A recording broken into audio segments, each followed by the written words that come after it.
essa vivência, né, como uma estudante, ainda é algo até fresco para mim, que eu diria até, daria para comparar aí como uma ferida também aberta, que na medida em que eu cuido dela em mim, eu posso cuidar no outro.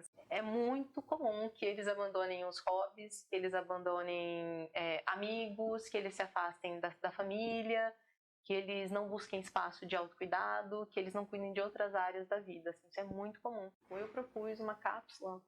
Vou deixar você à vontade para pegar uma. Eu gostaria de abrir uma aqui pro vídeo, vamos ver. Pode pegar. Pessoal, nós queremos pedir desculpas para vocês, porque tivemos um pequeno problema técnico na gravação desse episódio e a nossa imagem não ficou com a qualidade tão boa como de costume. Mas como vocês puderam ver aqui nos highlights do episódio, o papo está muito bom, então nós decidimos manter, mesmo assim, pedimos a compreensão de vocês e vamos ao vídeo. Saudações a todos, eu me chamo Rono Machado, sou psicólogo e você está no canal da livraria Espaço Psi, um canal onde nós temos produzido conteúdo sobre várias temáticas, muito além da psicologia, inclusive.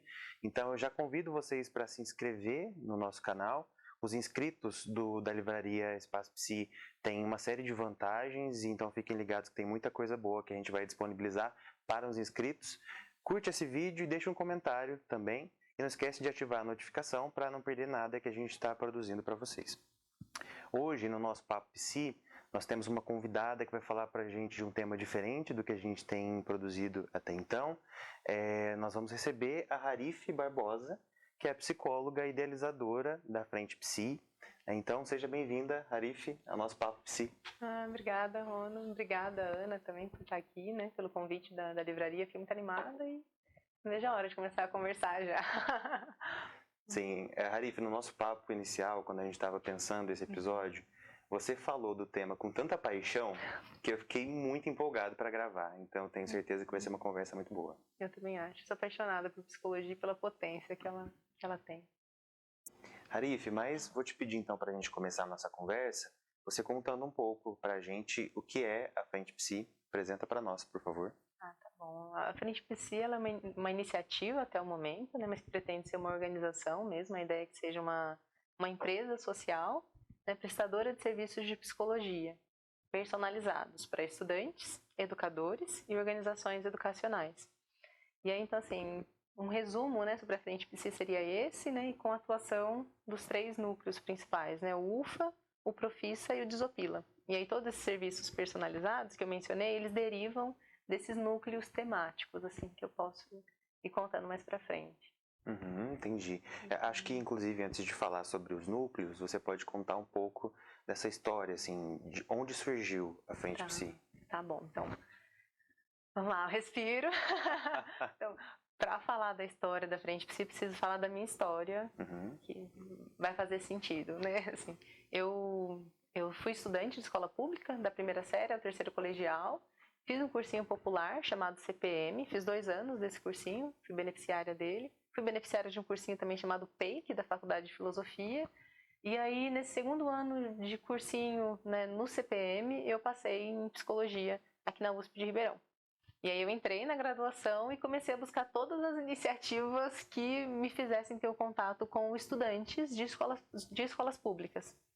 E estudantes de escolas públicas, ONGs, todas as oportunidades que eu tivesse de ter um contato prático, assim, né, com pessoal e direto com outras pessoas além da comunidade USP, assim. E aí, né, nessas andanças, um desses voluntariados, eu conheci o Vinícius, que é o idealizador do projeto Salvaguarda. Mas até então não tinha Salvaguarda, né, ele me conhecia de todas essas mobilizações, assim. E aí ele me perguntou se eu toparia visitar uma escola para dar uma devolutiva sobre uma pesquisa que ele tinha feito, né? Então, essa pesquisa foi realizada com 3 escolas públicas da cidade de Ribeirão, do bairro do Simeone, com 193 estudantes. E desses 193 estudantes, só 13 sabiam o que é a FUVEST. Todos eles de Ribeirão Preto, terceiros anos do ensino médio. Então, eu lembro do Vini bem inquieto me perguntar assim, você toparia, né? Ir a uma escola para levar informações, contar o que é a FUVEST? E aí eu falei, com certeza, tinha toda essa mobilização. E aí a gente foi visitar uma escola. E quando eu entrei na escola, eu fiquei apaixonada, porque eu pensei, putz, é isso aqui que dá sentido à minha prática profissional. eu quero me desenvolver nesse ambiente, quero entender mais, até teoricamente, sobre como eu posso atuar aqui. E aí a gente começou a sempre conversar sobre possibilidades, eu e o Vini. E aí eu lembro que todas as vezes que a gente se encontrava, virava meio que uma reunião, assim, para os nossos amigos era algo até meio que incômodo, porque a gente começava a estruturar o que é que a gente poderia fazer, né? Caso a gente retornasse a uma escola. E aí depois disso, chegou, isso foi no final de 2016, no começo de 2017, uma empresa, um cursinho online, ofereceu logins gratuitos. E aí há outros cursinhos populares. E aí o Salvaguarda não era nenhum cursinho, não era nada, não tinha um nome, assim, era o Vini e eu visitando escolas, assim. E o Vini, eu propus para o Vini de mandar um e-mail para esse cursinho particular, né, que estava distribuindo logins para cursinhos populares, e a gente recebeu um sim. E nós recebemos ali 1000 logins para serem distribuídos. Então éramos eu, o Vini e 1000 logins na mão. Gratuitos para que os estudantes pudessem acessar um cursinho particular. E a gente começou a visitar as escolas. Visitar escolas. Até que chegou em 2019, eu estava bem mais próxima de me formar e eu comecei a querer já atuar mais com conteúdos da psicologia, assim, né? Estava na graduação ali. E aí eu proponho uma oficina de orientação profissional. E conto para a Lucy, minha professora querida. A Lucy foi uma professora de orientação profissional. E contei para ela sobre esse desejo e ela se propôs a me orientar e me convidou para ser uma aluna convidada, né? A gente chama de aluna especial, assim, numa disciplina da pós-graduação, mesmo estando na graduação ainda.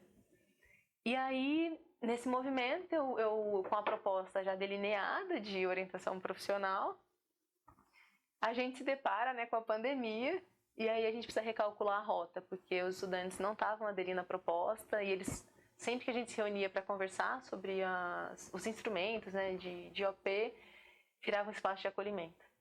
E aí eu lembro nitidamente assim, da Lucy intervir e falar: eles querem ser escutados nesse momento.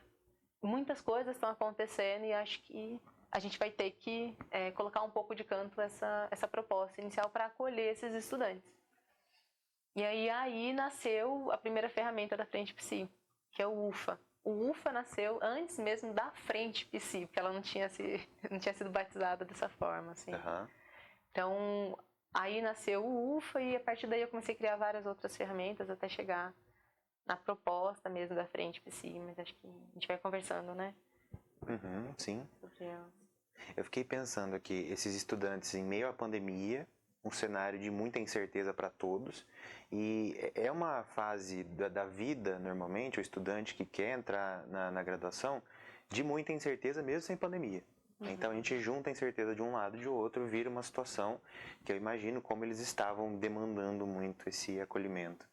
Mas de onde vem esse nome, o UFA? UFA. Tem um carinho pelo UFA, né? Porque a gente promovia, né, esses espaços de acolhimento e aí no final eu lembro de perguntar, né?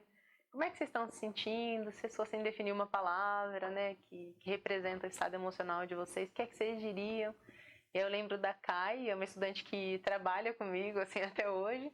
E a Kai falou assim: nossa, todas as vezes que eu saio daqui eu penso, ufa, ainda bem que eu vim. E aí na hora eu pensei, já temos um nome para esse espaço, é UFA. E nasceu assim, aí decidi manter até chegar a um dos núcleos, né, de trabalho da Frente Psi. Sim, sim. E eu queria entender um pouco assim a cronologia, desde essa primeira conversa onde vocês começam a pensar até o nascimento da Frente Psi, quanto tempo se passou, Arif? 2019, 2020, 2021, 2022. Foram quase 3 anos, acho que 2 anos e meio, mais ou menos, né? Teve esse espaço ali do UFA. Teve o segundo momento, que foi uma proposta de oferecer, de trabalhar, né, com intervenções de orientação profissional no nível informacional, por meio do Salva Profissa.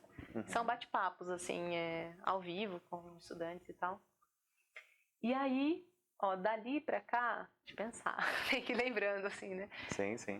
Dali pra cá, a gente se nomeava como Equipe Psi como ferramenta de apoio psicológico do Salvaguarda. E quando chegou o meio do ano passado, eu sentei com o Vini, né, que é o idealizador do Salvaguarda, e propus que aquelas ferramentas que eu estava oferecendo para ele fossem oferecidas para outros cursinhos. E a gente chegou no impasse, porque era algo específico, né, do Salvaguarda. Mas aí eu propus que eu acho que a gente poderia trabalhar autonomamente, eu como uma prestadora de serviços, né, o UFA poderia continuar fazendo parte do Salvaguarda, né, e o Salva Profissa também. E aí nesse momento eu decido tornar a Frente Psi independente do Salvaguarda, mas continuar como parceira. E isso aconteceu no meio do ano passado. E aí de lá pra cá eu venho estruturando assim, a Frente Psi, estudando pra caramba. Eu imagino. Trabalhando muito. Sim. Pra deixar ela bonitinha, assim, pro mundo. Arif, mas eu estava imaginando essa sua atuação com o público que, como eu disse há pouco, vive num cenário de muita incerteza e muitos outros fatores que acabam sendo estressores para esse pessoal. Eu queria primeiro entender um pouco mais, acho que a tua história já dá algumas dicas, mas por que esse público e o que te chama a atenção para querer tanto trabalhar com eles e oferecer essas ferramentas para eles? Bom, acho que perpassa pela minha vivência, sem dúvida, né, de ter sido uma estudante de cursinho popular e também por ter recentemente me formado. Então, acho que essa vivência, né, como uma estudante, ainda é algo até fresco para mim, que eu diria até, daria para comparar aí como uma ferida também aberta, que na medida em que eu cuido dela em mim, eu posso cuidar no outro, assim. E aí, eu acho que isso me mobiliza muito. Ainda é um assunto sensível para mim, tenho desejos assim profissionais relacionados à continuidade dos estudos, que eu sei que eu preciso trabalhar, por exemplo, na minha terapia, e eu sei que é sensível, então, e que me mobiliza muito, assim. Isso é mais um plano pessoal, né? Num segundo plano, né, me veio muito à cabeça as dificuldades que eu encontrava, assim, diretamente nos meus colegas, inclusive em familiares, né? Pessoas que tinham muita dificuldade em lidar emocionalmente com as provas, mesmo sendo pessoas muito dedicadas, muito comprometidas, que estudavam muito, horas, assim. Tinha vários colegas que estudavam horas se preparando para o vestibular, mas que não tinham condições emocionais de lidar com a prova, seja pelo que ela significava, seja por pressões de familiares. E essa já era uma hipótese que eu tinha antes mesmo de ser psicóloga, e que, sendo psicóloga, agora eu percebo que é uma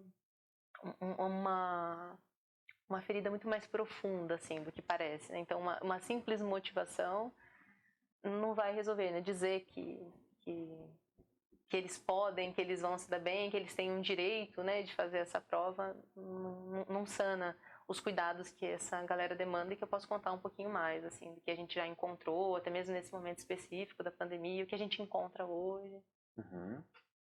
Conta um pouco pra gente, então. Então tá bom. Primeiro sobre a pandemia, né, que foi quando eu tive um primeiro contato, assim, né, enquanto estudante de psicologia, com as demandas e as queixas que esses estudantes apresentavam, assim. E aí, quando vocês me fizeram um convite, eu fui rever os meus registros dos encontros, e foi bem interessante. Tem muita coisa ali, eu vou tentar resumir, assim, né? A impressão que eu tive é que eles estavam embebidos, assim, em muitas queixas, muitas. Primeiro, né, assim que eles chegavam, esses estudantes chegavam nesses espaços de acolhimento, eles pareciam precisar elaborar qual é o sentido da escola, qual era o sentido da educação. Porque é que, em meio a uma pandemia, eles precisavam se preocupar com prazos, com tarefas. Então, a relação também com os professores acabou aparecendo aí, em relação com outros colegas de turma. E nessa relação com os professores foi algo muito interessante, assim, porque na medida em que eles queriam entender, né, o que os professores significavam para eles, eles precisavam também ser empáticos com os professores que estavam se adaptando, né? Então, como a gente conversou também, diferente da rede particular, né, que tem um suporte, assim, para o professor, a rede pública não. Os professores tiveram que se virar com o que eles tinham em mãos, assim. E aí os estudantes queriam compreender, né, os professores, mas também tinham muitas queixas em relação à atuação de alguns professores, como uma demanda excessiva para compensar o tempo perdido, prazos que apareciam assim abruptamente, sabe? Semana que vem você tem que entregar um trabalho. E aí, em meio a tantos afetos, eles tinham que que se reorganizassem, e parecia que não tinha espaço, de fato. Talvez seja até o que eu sinto quando eu te conto isso, de que são tantos conteúdos que parece até uma dificuldade de começar a falar sobre, assim. Era como se eles estivessem, se eu fosse colocar numa metáfora, assim, é como se eles estivessem vazando, assim.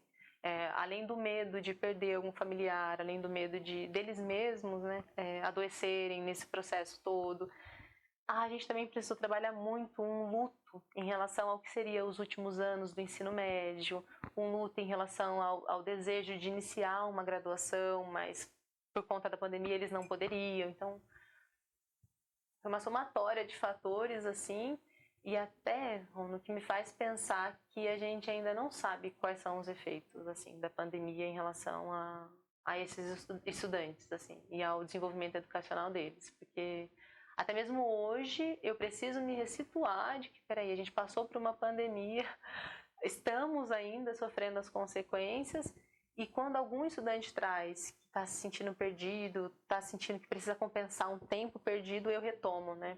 E preciso lembrar com eles de que não foi um período fácil, foi um período cheio de lutos, assim, né? Em relação às expectativas do ano letivo, assim, e muitos outros fatores. E acho que é isso, assim, acho que é isso, Rô, num resumo, assim, em geral, mas vai me passando a cabeça, como eu te disse, essa tabela que eu organizei com todos esses conteúdos, né, que foram aparecendo, né, ao longo dos encontros, e que parece muita coisa e que eu acho que aos poucos nós, enquanto profissionais, e os estudantes também, como vítimas dessa pandemia, né, vamos precisar elaborar ainda, nos reorganizar para entender o que foi e o que está sendo tudo isso, assim. Com certeza, acho que é uma marca que fica na história daquele sujeito com o processo educativo, do aprendizado, né? Então, se a gente pensar, por exemplo, que é muito comum um aluno de escola pública sair do colegial se sentindo em desvantagem para essa competição do vestibular, aí você pega esse aluno de uma escola pública que ficou 2 anos estudando online, nesse processo de adaptação, que talvez nunca tenha chegado nem próximo do ideal, normalmente já não chega, né? Por conta das limitações. Então, assim, é uma desvantagem ainda maior, acentuada também por esse processo e que fica ali marcada na história desse indivíduo, né? Então, eu imagino o desafio que essas pessoas passam e você também trabalhando com elas de tentar, de alguma forma ali, lidar com isso, com essa experiência que é tão atípica. Não tem literatura sobre, porque a gente não passou por isso. Sim. Então, é adaptar, é tentar, de alguma forma, lidar com uma experiência que é muito difícil. Eu me lembro, Harif, em 2018, mais ou menos, eu fiz um trabalho aqui em Ribeirão, no Cursinho Popular também, e isso antes da pandemia, né? E já foi um trabalho assim que eu percebi o quanto era um público vulnerável mesmo. Na época nós fizemos entrevistas curtas, de no máximo 5 minutos, para entender um pouco da demanda deles, como que a psicologia poderia oferecer algo ali naquele ambiente. E assim, era uma demanda muito vazante, né, como você falou. Então 5 minutos que às vezes eram mais pesados que uma sessão inteira. Justamente por conta, acho que da pressão que é muito grande, esse ponto que parece que aquela prova é a coisa mais importante da vida e vai definir tudo, né, a partir daquele momento. Então a pressão é muito grande, quanto mais o tempo passa, mais parece que você não está conseguindo, então está desperdiçando tempo, está desperdiçando recurso, às vezes, que é comum que os familiares eles cuidem ali para que o aluno não precise trabalhar, apesar de que alguns trabalham. Então, assim, é uma confluência de muita coisa. Então, mesmo sem pandemia, acho que a sua tabela ela seria muito longa, desses estressores todos. Mas eu acho que diante dessa demanda fica muito clara a importância do UFA, desse espaço de acolhimento, mas você citou 2 outros núcleos que também compõem a Frente Psi. Eu gostaria que você falasse um pouco deles para a gente. Tá bom. Então, assim, né, o UFA ele fica definido como propostas que visem o autocuidado e cuidado mais terapêutico também, prolongado, assim. A gente trabalha também com o Profissa e com o Desopila. O Profissa, ele vem de uma demanda lá do Salvaguarda. Então, eu lembro que os estudantes não tinham informações sobre profissões que eles idealizavam, assim, que eles sonhavam para eles, mas eles não sabiam como chegar até aquela profissão. Segundo ponto, eles sempre se colocavam em uma posição muito distante das pessoas que já trabalhavam naquela profissão idealizada. Então, eu lembro de que até mesmo as pessoas que queriam prestar psicologia, quando elas chegavam em mim, falavam assim, ai, você deve ser, nossa, muito nerd, você deve ser muito estudiosa, você vem de uma família rica, você, né, como é que você chegou até psicologia na USP, assim? Eu lembro de ter essas queixas, assim, né, desses estudantes, essas associações, né, com um público e com um perfil com o qual eles não se identificavam. E aí eu comecei a sentir necessidade de aproximar essa galera desses profissionais idealizados, né, numa postura um pouco mais horizontal, assim. E aí nasceu então o Profissa, que é um espaço, né, voltado ao cuidado e ao apoio do desenvolvimento profissional desses estudantes, né. E aí a segunda proposta foi o Desopila, que vem da seguinte demanda, assim, desde do UFA. Né, os estudantes, eles comumente se separam, como se a sensação que eu tenho é como se eles se fragmentassem, né, e perdessem de uma certa forma a identidade, a própria identidade, né, como se eles passassem, a partir do momento em que eles se preparam para o vestibular ou eles estão no desenvolvimento educacional, a impressão que eu tenho é de como se eles se vissem como profissionais só e não como pessoas que atuam numa determinada área. Então, é muito comum que eles abandonem os hobbies, que eles abandonem amigos, que eles se afastem da família, que eles não busquem espaço de autocuidado, que eles não cuidem de outras áreas da vida. Assim, isso é muito comum. E aí o que eu propus, né, é que eles tivessem um espaço para desopilarem mesmo. E aí nasceu então o Desopila, né, que é um espaço, né, com que eu proponho uma atuação multiprofissional, não só com psicólogas e psicólogos, mas também com educadores físicos, com fisioterapeutas, com pedagogos, né, para que essa galera consiga se distanciar um pouco desse lugar limitante, né, de você é só um vestibulando, não uma pessoa que está, né, vestibulando, assim. E aí, então, é essa proposta, assim, do Desopila, mas tanto o Desopila quanto o Profissa são serviços personalizados. Então, não existe se você me perguntar, né, o que você faz no Desopila? Eu vou te dizer assim, Rono, depende de para quem é que a gente está prestando esse serviço. Para o Salvaguarda, o Profissa são as lives, né? Essa é a demanda que o Salvaguarda tem. Para a biblioteca, assim, a Junqueira, o Desopila são espaços de conversa, né, de descontração, um pouco mais recreativos. A gente tem a proposta de fazer também cinema ao ar livre, então eu personalizo a depender do cliente que me procura, né, sendo social ou particular. Muito interessante. E hoje, então, são esses 3 núcleos que compõem a Frente Psi. Isso. UFA, Profissa e Desopila. Tem algum específico que você tem preferência, assim, que tem um espaço no teu coração? Os 3 filhos amados igual? Eu diria que os 3 filhos são amados igualmente, assim, mas um tem recebido muita atenção minha, assim eu diria, né? Que é o Desopila. Né? O Desopila, até mesmo porque agora eu estou com um projeto, né, junto à Biblioteca assim, a Junqueira, então que surge, né, que nasce a partir dessa proposta, né, do Desopila, e que eu tenho convidado profissionais de outras áreas. Eu gosto também desse diálogo multiprofissional, eu gosto muito dessa troca, sabe? Dessa não redução, assim, ao que é o cuidado com a saúde mental, né? Saúde mental perpassa por economia, por política, por, enfim, né, diversas outras áreas, assim. Então o Desopila, ele tá mexendo com o meu coração. Entendi. O Desopila, né, que você falou que tem investido um tempo considerável, tem tanto carinho, eu acho ele muito legal por conta dessa proposta de ir a campo. E talvez assim extrapolar o ambiente educacional especificamente, ter essas outras possibilidades, né? Conta um pouco pra gente assim, como que funciona, como que é para vocês essa ida e o que vocês gostam de fazer e costumam fazer. Bom, vamos te dar um exemplo então da primeira ação, assim, como se fosse o momento em que a Frente Psi saiu da maternidade, saiu da incubadora e foi para o mundo, que foi uma ação no ano passado, né, que consistiu em 2 dias. No primeiro dia, nós organizamos um evento no Parque Carlos Raia, aqui em Ribeirão Preto, um evento gratuito, aberto a vestibulandos, um dia antes do Enem. E aí nessa ação, né, nós tínhamos um educador físico, mais uma psicóloga além de mim, e outros voluntários, então pessoas da engenharia, pessoas da biomedicina, né, que estavam ali atuando e em diálogo com os estudantes. E aí nessa ação, né, que antecedeu o Enem, nós distribuímos alguns materiais, vou mostrar já para você, assim, né, e a gente propôs uma extensão, né, porque no dia da prova é um momento de maior tensão. Então, a gente fez ali aquela proposta para que a galera desopilasse um dia antes, relaxasse, mas isso não impedia de que no dia da prova mesmo eles pudessem ter, por exemplo, uma crise de ansiedade. E aí, vou te contar um pouquinho da organização, assim, que eu fiz para esse segundo dia de ação. Eu fiz um formulário, Rono, e perguntando assim, fazendo várias perguntas para pessoas que já vivenciaram esse processo. Então, pessoas que já foram vestibulandas e que atualmente estão fazendo uma graduação ou que já se formaram. E aí, nesse formulário, eu perguntei, né, o que é que você gostaria de ter escutado, né, no início da sua preparação para o vestibular?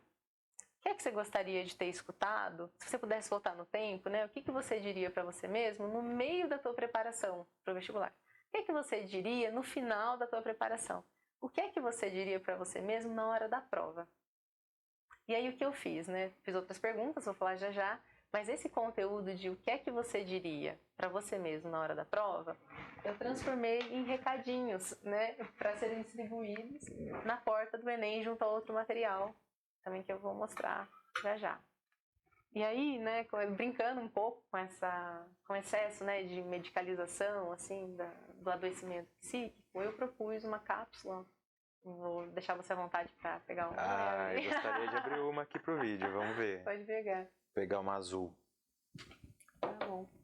E aí eu propus essa brincadeira, assim, né, de entregar para esses estudantes recadinhos que pessoas que foram vestibulandas escreveram diretamente para eles, assim. Eu posso ler? Pode ler. Você é muito mais que uma nota e você sabe disso. Boa prova, coraçãozinho. Muito bom. Então, e tem vários recadinhos aqui, um diferente do outro, né? E junto dele, Rono, eu elaborei 2 outros materiais. Nesse mesmo formulário, eu perguntei o que é que essas pessoas que já foram vestibulandas gostariam que os familiares fizessem no início da preparação, no meio, no final e no dia da prova. Os conteúdos que esses familiares, que esses vestibulandos, né, ex-vestibulandos, gostariam que os familiares e amigos tivessem dito, feito, eu transformei em uma cartinha, né, que foi entregue nessa sacolinha aqui da Frente Psi, junto a um manual de gestão de uma crise de ansiedade, né, caso esse estudante tivesse, assim, na hora da prova e tal. E aí, Ron, isso foi no ano passado, né? Sim. Como uma extensão dessa ação Desopila, e que eu diria que foi um sucesso, assim, que me fez pensar o quanto muitas vezes a gente fica tão academicista que a gente esquece como a psicologia também está no simples, assim, né? De como a psicologia ela nasce depois das relações humanas, né? E isso até é algo que eu, pessoalmente falando, preciso constantemente assimilar, preciso constantemente estar em diálogo com professoras que são quem eu sinto, né, que são as minhas referências, assim, profissionais. Então, a Caldana, por exemplo, a Regina Caldana, eu adoro trocar uma ideia com ela, assim, conversar sobre as experiências da Frente Psi, e eu percebo que muitas vezes eu preciso retomar ao que eu sou, ao contato humano, para não ficar somente nessa necessidade de, qual é, por exemplo, né, o referencial teórico para essa cápsula. Não tenho, Rono. Não tenho, né? Minha referência são pessoas que vivenciaram e que de alguma forma eu acredito que podem formar uma rede de apoio. Aí a partir daí daria para colocar um referencial teórico, mas antes disso não, assim. Mas eu sinto que eu tô nessa construção da Frente Psi, de tentar fazer um casamento perfeito em pazes, né? Fazer as pazes entre a prática, o campo e a teoria. Então, vem daí esses... Arif, é sensacional essas ideias, e eu queria saber qual foi a recepção dos alunos, tanto para essas informações quanto para as cápsulas, como foi? Sim. O que eu preparei, porque foi a primeira ação, não sabia como a galera receberia, fiquei assim preocupada, abrindo meu coração mesmo, assim, de como, né, as pessoas veriam essa proposta. Sim. Isso aqui eu levei, eu acho que em torno de 250, 300 kitzinhos. Acho que foram 300 sacolinhas, assim. E, Rono, eu lembro de 2 pessoas que chegaram atrasadas e que não puderam pegar. Não dá tempo. Uhum. Todo o restante, quando eu dizia o que era, as pessoas pegavam e era muito comum que as pessoas dissessem: nossa, que legal, eu preciso disso. Eu preciso. Nossa, eu tenho muita crise de ansiedade na hora da prova. Então, ou até, né, foi muito interessante a recepção dos amigos e dos familiares. Porque quando eu oferecia essa colinha, eles me falavam: não sou vestibulando. Eu falava: então, mas você tem um material aqui pra você. Se você é um amigo ou um familiar, a gente tem que dialogar com você também.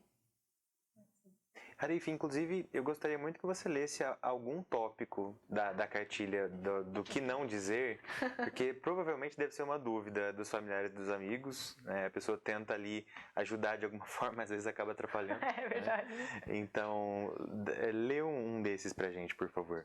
Tá bom. Ó, isso aqui é uma transcrição direta. Certo. Então vamos lá, né? Cartas aos amigos e familiares. Dê espaço a seu vestibulando e não pergunte sobre a prova. Fale somente sobre como ela se sente e ajude-a para que se sinta bem. Aí, esse é um recadinho. O outro. Converse com a pessoa sobre como ela está se sentindo sobre a prova. Isso vai ajudá-la. Então, é até interessante como para algumas pessoas eles pediam, né, para que os familiares conversassem sobre como ela está se sentindo sobre a prova. Outras não. Por favor, não fale comigo por um tempinho, me deixa chegar em casa, né, aos poucos, e depois, quando eu me sentir confortável, eu vou te procurar para falar da prova, para falar do meu resultado. Então, foi muito gostoso de ler e de produzir. Sim. E de fazer essa mediação, né? Acho que talvez seja até um apelo para pergunta antes.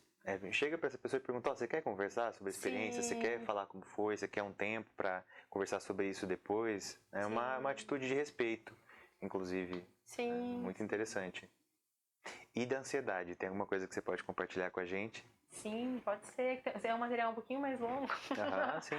Se quiser ler também, Rono, mas tá aqui, né? Eu vou ler os tópicos principais, assim. Claro. Né? Então, desvie a atenção dos sintomas, diminua o ritmo da respiração, relaxe os músculos, use a imaginação guiada, se distraia, né? Então, aí tem a descrição, né? A explicação do que é cada um desses tópicos abaixo. Então, para não ficar tão longo, vou ler só esses. Na verdade, eu gostaria de pedir se eu posso depois compartilhar esse material com o pessoal. Pode compartilhar. Muito bom, que aí eu deixo em algum momento ali na descrição do vídeo ou em alguma parte do vídeo para o pessoal poder dar uma olhada nesse material, que eu achei ele muito legal. Tá legal. Pode sim, vai ser uma honra disponibilizar. Tá certo. Arif, então, considerando todas essas ferramentas que vocês dispõem e que auxiliam ali em demandas distintas, como que funciona para alguém que quer adquirir esse serviço, que quer convidar vocês para um projeto? Como que funciona esse caminho de contato? Bom, acho que o primeiro contato, de fato, é entrar em contato com a gente, ou pela rede social, pelos contatos que estão disponíveis que eu posso deixar com vocês, mas estão disponíveis nas redes sociais também. Vou colocar na descrição para quem quiser acessar. Tá bom. Assim, como eu disse, né, o que nós temos são os núcleos de trabalho e os serviços são personalizados, é importante que a gente conheça quem está procurando ou qual é a instituição, conhecer um pouco da história, assim, é um contato e uma construção artesanal, né? E aí a gente pode identificar qual é a demanda, o que é que a gente tem para oferecer, se faz sentido, se não faz sentido também, mas tudo parte de uma conversa inicial, assim. Então, basta procurar a gente nas redes sociais e nesses contatos vão ficar disponíveis aí. Muito bom. Bem, acho que ficou bem claro, assim, os núcleos, a história, toda essa trajetória muito bonita. Eu acho que vocês têm uma missão importante e a demanda, o dado que você trouxe no começo do vídeo, assim, que 13 pessoas sabiam apenas de um número muito grande, é alarmante mesmo. Eu acho que lança luz sobre a importância do que vocês têm feito. Não só da parte informacional, mas também da parte efetiva, do acolhimento, da orientação. Acho que está tudo muito casadinho, mesmo o casamento perfeito, como você falou, que cuida desse público e que é muito interessante mesmo. Eu agradeço a sua disposição de ter vindo aqui falar para a gente hoje sobre a Frente Psi. Penso eu que não é o nosso único vídeo. Acho que provavelmente teremos coisas a mais para conversar no futuro sobre esses projetos. Você me parece uma pessoa muito cheia de ideias. Eu gosto. E a gente aqui do Espaço Psi queria presentear você. Que legal. Você e a Frente Psi, na verdade. Legal. Então, muito obrigado pela vinda. Ana, obrigado pelo convite. Obrigada, Ana, também. E posso dizer até que então vai ser o primeiro livro da biblioteca. Da biblioteca da Frente Psi. Agradeço. Legal. Um acervo que está nascendo aqui, então, no nosso vídeo. Sim, acabou de nascer. Estou presenciando esse nascimento aqui. Muito bom. Tem que fazer, legal, né? Sensacional. Maristela Sampaio Leite. Obrigada. Sim, mas é isso então, Harif. Muito obrigado pela sua presença e até a próxima. Até a próxima.